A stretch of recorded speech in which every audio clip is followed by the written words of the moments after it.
Hey guys, let's get right into one of our top favorites Housewives series, which is The Real Housewives of Miami. I know for me, I can't get enough of this show. It goes by so quickly, I can't even realize 43 minutes went by just like that. And I'm like flabbergasted on how much happened in this episode.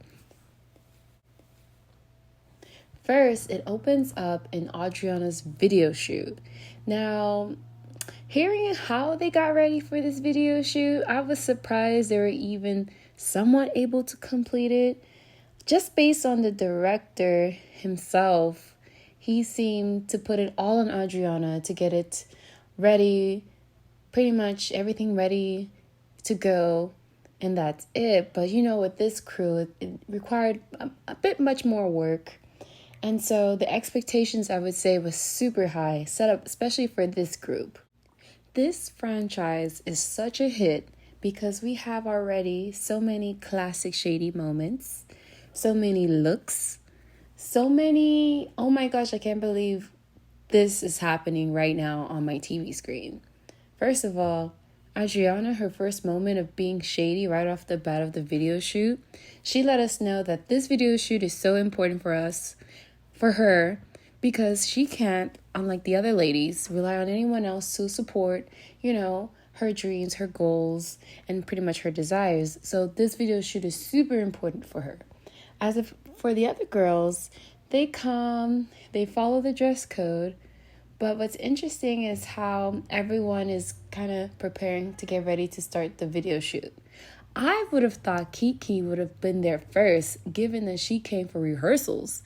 But she was like one of the last, and also wanted to withdraw her image, or plan to sue Adriana for the video shoot. I'm like, damn, I thought she would have been one of the ones who would have been the front runner, who got down all the moves and everything.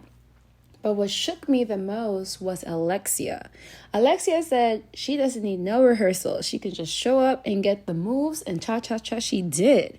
She did that. And I was super impressed by that. As for the other girls, they did what they could do. I think given that it was such a last minute thing, a last minute invite, the girls really got together and they showed up for Adriana.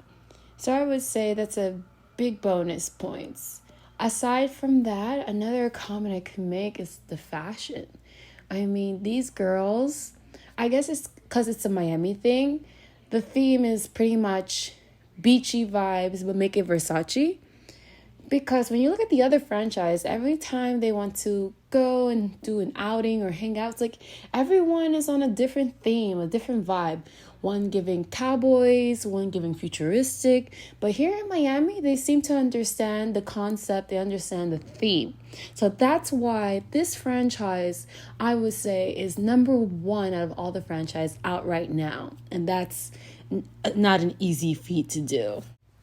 In terms of who's giving the best looks for confessionals, I would have to actually give it to Marisol. We have to find out what is she wearing, because the crown, it is so cute, so chic. Like Dorit would say, I would say Marisol is the most chic. They're so chic in this franchise. Her confessionals, although she doesn't contribute much in terms of content, her stick of just being the kind of not the drunk, but the one who wants to have a good time, make sure everyone has drinks.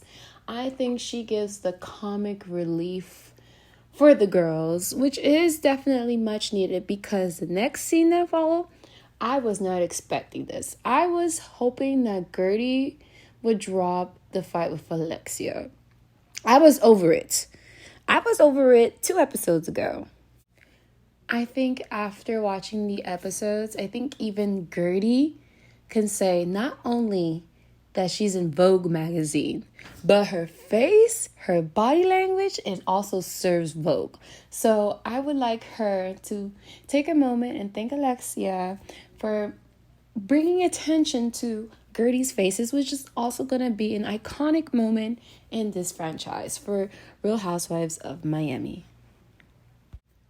I was happy that they were just able to end this dispute, this conversation after crying, and the girls just looking at them as if, what is going on? Because that was so unexpected. That one started crying, the other started crying, and I think they were one-upping each other. Who's going to be the most dramatic? Who's going to be an Academy Award winning actor, actress? And I don't know who you guys say was the most dramatic. I think if we were to play a game and nominate the winner of most dramatic of the Real Housewives of Miami, I don't know if Alexi will get it or Gertie will get it. You guys tell me what you think. I will have to wait to see. I don't know. We may have someone who can creep up and be the actual most dramatic of the group. You know, I can't talk about Real Houses of Miami without mentioning Lisa. I was kind of happy that they didn't emphasize too much the whole episode about Lisa.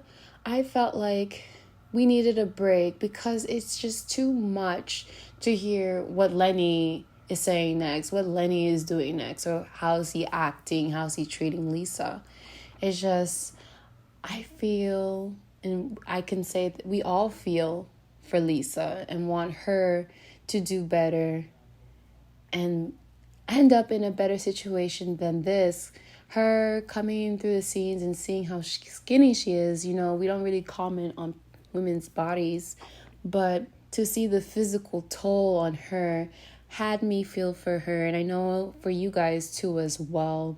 So I was happy that in this episode it was able to be much more lighter and less about Lisa and Lenny, and you know, more about Adriana, in which she got irritated with the girls and say, let's stop talking about everything else and focus on the video shoot. And I was happy with that the focus of this season shouldn't, and I hope it's not, relying on Lisa and Lenny's marriage. I want the other girls to shine, able to not only uplift Lisa, but also share their lives to us. And we see that in the next coming up scenes where you see Julia's party. We see a little bit of Gertie's home life. And so that was good to see. I say that's a good change, a different scenery. Now, I was super excited to go into Julia's home and see what her home looks like, what's her style. You know, we've seen her farm life, but now I want to see her more, you know, girlier side, how she would describe it, her glamour side. But I felt like we didn't get to see much of Julia's home. I mean, we saw the kitchen, we saw a little bit of the living room, and we saw the outside front of the home, but I was really, really excited to see her sense of style and how she really got the home together, since it was the most anticipated, since we haven't seen her home until she had finished it recently. So I was a little bit underwhelmed by that. What was hilarious is while the girls knew how to dress, did they all have to come in yellow? It's like yellow after yellow after yellow. It's like, wait, I know there's another color in the palette that would fit this party. But everyone looked great. I don't know who was your favorite yellow outfit. It was hard, but I was happy to see how Marisol and Alexia came with a different color. That was nice, because if they all came in one yellow, you know, mess, that would have been too much. That would have been a flop. I don't know what's worse, coming in the same outfit as someone or wearing the same exact color and you're looking at yourself like, wait, do I have the same dress on? I know I saw one of my favorites. What's her name? Oh my god. She had a good scene. I forgot her name. Oh no. I love her too. The one who says she's a cheerleader back in the day. She was so cute. She looked at her dress and she looked at Adriana come in her yellow dress, and she was like, wait a second, wait a minute. And her face was so adorable, so cute when she noticed that, oh my god, everyone is wearing yellow. So after that, I was so shocked that the episode finished. I was also happy. Oh, I have to mention this. I was so happy Julia and her wife were able to have a cute, sweet moment, especially after Larsa wanted to come and start a little bit of drama. And, Julia was able to say, no, I kissed the boy out of a joke. It was it was nothing too serious. And, at the end, her and her wife, they got into the water and had their cute, romantic water under the sunset. And that was a great way to end the scene. And I was so sad because right after they were giving previews for the next episode. And I'm like, wait a minute. This can't be done this quickly. No way, not possible. And yeah, we have to wait a whole week until the next episode comes out. So, I'm excited, and I hope you guys are also excited. What I'm going to be doing is reviewing episodes and shows. So hopefully you guys like this. And if you enjoyed this, give this a like, share, and recommend this to your friend. Hopefully I see you guys next week. Talk to you soon. Bye.